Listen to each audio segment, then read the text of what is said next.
dans cette nouvelle vidéo, on va parler de faim et d'envie alimentaire. Ces deux notions sont souvent confondues et il est parfois difficile de savoir si on ressent profondément de la faim ou juste une envie passagère. Tu t'es déjà demandé pourquoi tu as envie d'un aliment précis comme du chocolat alors que tu n'as pas vraiment faim, ou alors pourquoi tu te sens coupable après avoir mangé quelque chose qui ne te rassasie pas vraiment? Eh bien si c'est ton cas, cette vidéo est pour toi et reste bien là. On va voir comment différencier la faim des envies, comprendre ce qui se passe dans ton corps et surtout je vais te donner des astuces concrètes pour mieux gérer tout ça. Bienvenue si tu tombes sur cette vidéo et que tu ne me connais toujours pas, je suis Océane, j'aide les femmes à prendre soin de leur santé quotidiennement, de manière naturelle et à se reprendre en main pour vivre une vie épanouie et alignée. Si c'est quelque chose qui t'intéresse, n'oublie pas de t'abonner à ma chaîne et de me suivre sur Instagram @aboutmoi.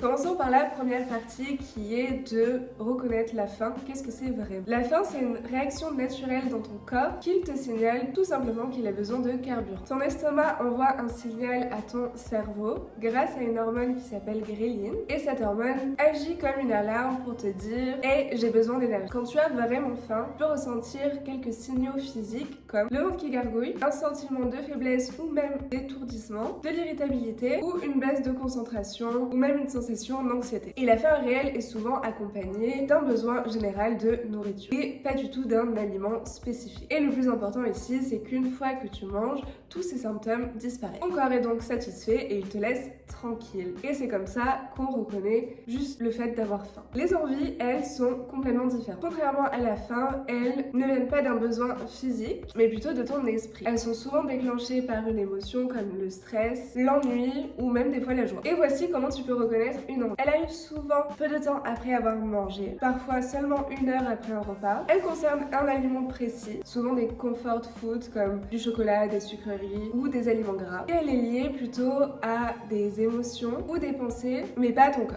Ces envies peuvent te pousser à manger quelque chose qui te font du bien sur le moment, mais qui te laisse souvent un sentiment de culpabilité après. Et elle peut être aussi plus fréquente dans certains cas, comme pendant le cycle menstruel ou quand tu es au régime et que tu te prives de certains aliments que tu adores. Et pourquoi ici c'est important de faire la différence? Comprendre si tu as réellement faim ou si tu as juste envie de manger une sucrerie, c'est super important pour reprendre le contrôle de ton alimentation. Quand tu réponds à une envie comme si c'était de la faim, tu risques de manger sans répondre réellement aux besoins de ton corps. Résultat, tu te sens frustré, tu manges plus que nécessaire et souvent tu fais aussi des choix moins équilibrés. En revanche, quand tu identifies une envie pour ce qu'elle est, tu peux choisir de ne pas céder ou de trouver une alternative plus saine. Et ça, c'est vraiment la clé pour une relation plus saine avec la nourriture. Mais alors, tu dois te dire comment gérer la faim et les envies. Voici 5 conseils que tu peux faire pour cela. Premièrement, mange plus lentement. Ton cerveau met environ 20 minutes à comprendre que tu as suffisamment mangé. Alors, fais en sorte de savourer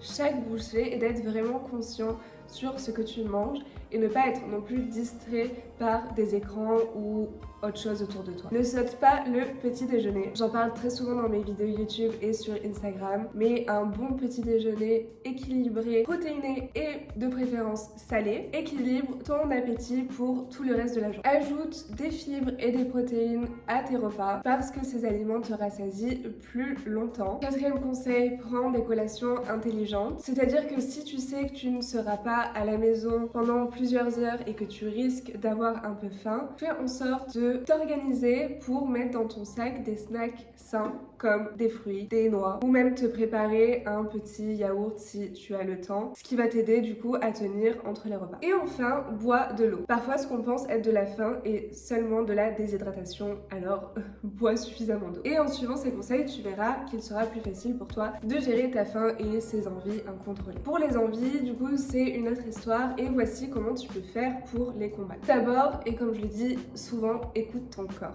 Assure-toi que tu manges suffisamment pendant les repas pour éviter les envies dues au manque de calories que tu n'as pas pu avoir pendant le repas et du coup ton corps n'a juste pas suffisamment d'énergie. Deuxième, comme je le disais plus tôt, prépare à l'avance des snacks sains et à portée de main pour ne pas céder à des envies soudaines. Troisième, dors bien, fais de ton sommeil une priorité parce que le manque de sommeil peut augmenter tes envies, alors fais bien attention à ton repos. Quatrième conseil, pratique la pleine conscience. Quand tu manges, sois conscient et prends bien le temps de savourer chaque bouchée. Et encore une fois, 5e conseil, bois de l'eau. Parce que comme pour la faim, l'hydratation peut aider à réduire les envies. Pour comprendre pourquoi on a faim, pourquoi on a des envies et comment les gérer, il faut parler des hormones clés, la gréline, la leptine et la dopamine. La gréline, c'est l'hormone de la faim et elle est produite par ton estomac quand il est vide. Elle envoie un signal à ton cerveau pour dire hello, on a faim, on a besoin d'énergie et il est temps de manger. Et c'est ce qui déclenche les signaux physiques comme le ventre qui gargouille, la fatigue ou l'irritabilité. Mais attention, si tu manges des aliments pauvres en nutriments ou transformés, la gréline reste élevée et tu peux continuer à avoir faim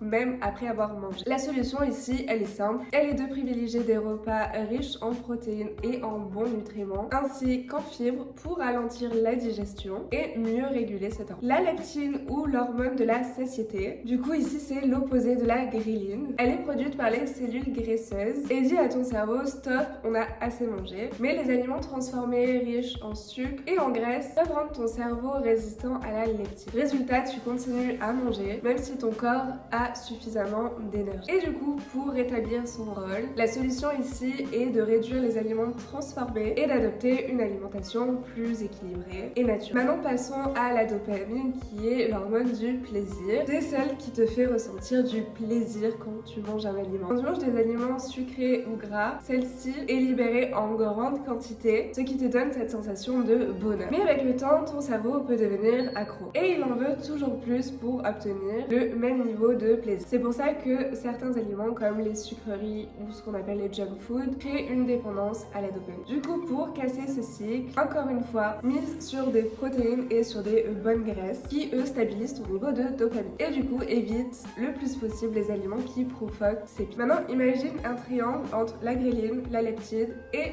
la dopamine. La gréline t'incite à manger lorsque tu as faim. La leptine te dit d'arrêter de manger quand tu as suffisamment mangé. Et la dopamine te pousse à chercher des aliments qui te procurent du plaisir. Et du coup, quand ces trois hormones sont en équilibre, tout fonctionne parfaitement. Tu manges quand tu as faim, tu t'arrêtes quand tu es rassasié et tu ressens du plaisir, mais sans excès. Mais quand cet équilibre est perturbé, par exemple avec une alimentation riche en sucre ou en aliments transformés, tout s'effondre. Tu as toujours faim, tu ne ressens plus de satiété et tu es constamment attiré par des aliments qui ne sont pas bons pour ta santé. Et alors du coup, comment rééquilibrer ces hormones? Voici 5 solutions que tu peux mettre en place dès maintenant. Et tu vas voir, c'est tout ce que j'ai répété jusque tout au long de la vidéo, rien de miraculeux. Premièrement, mange des repas équilibrés. Priorise donc les protéines, les fibres et les bonnes graisses pour te sentir rassasié et ce pendant plusieurs heures. Et du coup réduire aussi les pics de gréline. Deuxièmement, réduire les sucres et les aliments transformés parce que ces aliments perturbent ta leptine et créent une dépendance à la dopamine. Troisièmement, fais attention à ton sommeil. Le manque de sommeil augmente la production de gréline et diminue celle de la leptine, ce qui te pousse donc à manger davantage. Quatrième point, pratique des activités qui libèrent naturellement de la dopamine. Fais du sport, médite, passe du temps en nature ou avec tes proches parce que tout cela réduit ton